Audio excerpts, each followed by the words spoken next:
I'm not surprised about our next guest because she's brilliant, she's going to be amazing, and I'm excited to get to chat with her now. We have Lauren Began who's going to talk to us about what's been going on a little bit around these port activities, what we can expect around the East Coast. Lauren, thanks so much for joining us this morning.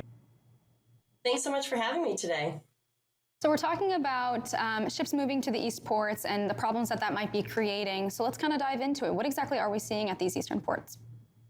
Sure. Well, so when we saw LA Long Beach having so much congestion, now we're seeing diversification of ports of entry. So what that means is basically just exactly that, we saw 100 plus vessels waiting outside LA Long Beach.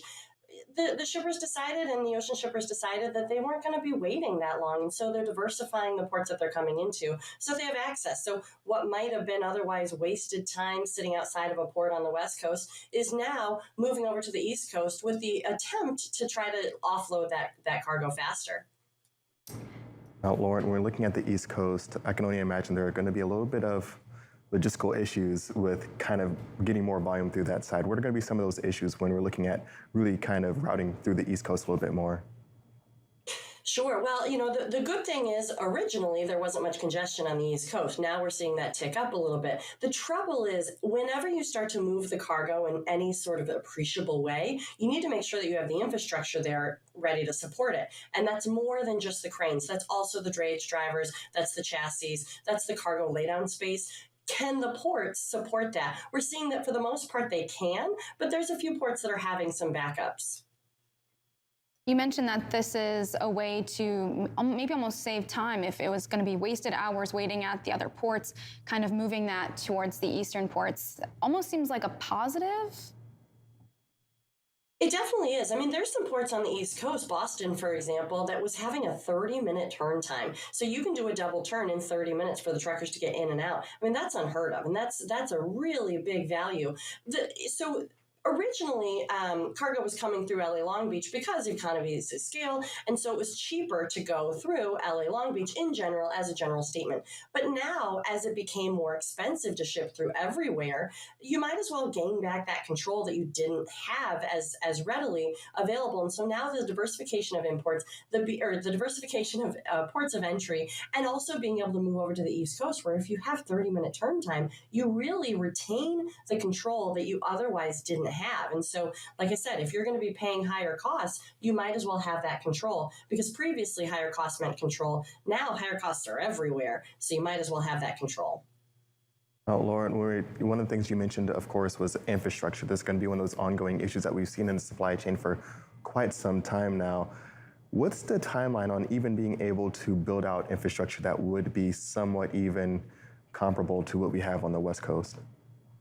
Yeah, so, it comes down to those large cranes. The cranes that we see on the West Coast, especially LA Long Beach, are unique in that they are really the only ones that can handle those extremely large vessels. Infrastructure, investments in infrastructure in ports is always going to be a good idea. It's also important to maintain it. And I think that that's where we need to, as a country, continue our push for maintenance and improvements. If we're going to be a player on the global stage, we need to make sure that all of our infrastructure in terms of kind of the ocean shipping side of things is really ready to handle it. The world is changing. The world is, as we're seeing, I mean, the swell in demand is happening. I don't think we're going to go back down to pre-pandemic levels. And so with that, we need to make sure that our ports have that infrastructure. It obviously doesn't happen overnight. They are kind of capital investments, but right now is better than yesterday or is better than tomorrow, and likewise. So we just need to start moving on it. It's probably going to be 5-10 years before we get any appreciable good stuff happening at those ports. But on the other hand, we could get some chassis realignments. We could get some chassis movements moving over to different areas, different ports that we're seeing some more congestion or some more activity in. We could get the drayage drivers to maybe move around. There's ways of kind of making immediate changes that don't have to always go along with these 5-10 year investments. I think that they should happen simultaneously. I think that we should be kind of reevaluating what our current state of operational equipment and operational components and partners are, but then also looking toward the future and making those really valuable investments so that our ports can handle the next 5 to 10 to 20 year growth. That was going to be my next question, if these ports were making any moves to get more, better infrastructure out there or borrowing what they can from, neighboring port areas. Yeah, they definitely are, especially on the grant front. So, Maritime Administration, which is part of the United States Department of Transportation, MARAD, they put out grants and they put out all sorts of funding opportunities. And there's a lot of ports, Baltimore, Boston, on the East Coast, that are taking advantage of those and really making capital improvements. Boston, I keep referencing them, but they just made a big capital improvement over the past 5 years or so, and now they're big ship ready. And so they're able to handle vessels that are 14,000 TEUs, where previously they couldn't handle that size. And so that, we see things like that. We see Baltimore doing the same thing. They're upgrading and creating electric vehicles on their yard. That we're seeing a lot of ports, and those are just two examples, a lot of ports making those investments, and they have been for the past 5, 10, even longer. Really, ports have always been interested in improving their operational capacities. And so we're just seeing that more as it becomes more of a pressing issue and something that has a more of immediate requirement to it. And Lauren, one of the other things you mentioned, of course, is starting to become a little bit more activity on the East Coast. How are some of these ships dealing with that? I'm hearing stories of course, some ships offloading and then waiting at the next port. What are going to be some of the strategies potentially around this? Yeah, blank sailings are something that is one of the strategies. And so what that is that they might skip a port if they think that if the delay is too long. Arguably, I think ocean carriers need to be careful of that because they enjoy their antitrust immunity because of their liner schedule, and so their scheduled service.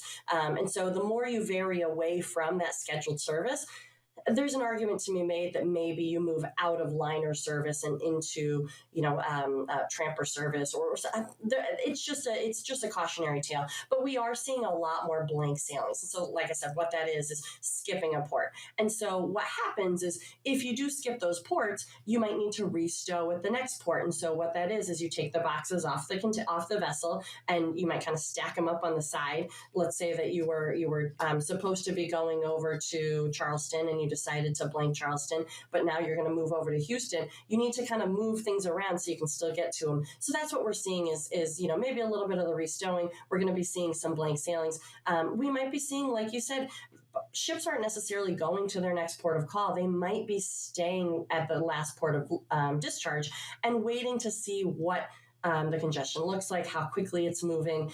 We're seeing that out of New York, New Jersey, where some vessels are discharging their cargo and then they're waiting there instead. Then they're making their next decision. Lauren, this is just one big variable, of course, within the supply chain. But the other one I start to think about is, of course, the position of drivers or available drivers in that region, while a lot of might be on the West Coast during this time of the year. Is that going to be a factor at all? Or do you think that, adequate labor and positions of people that will be able to work in those ports are going to just be okay? Definitely. That is a key, crucial piece of this whole thing. If we're going to be moving where the cargo is coming into, like I said, we need to make sure that the infrastructure is there. And that includes our partners on the surface side of things. And so that's the drayage drivers.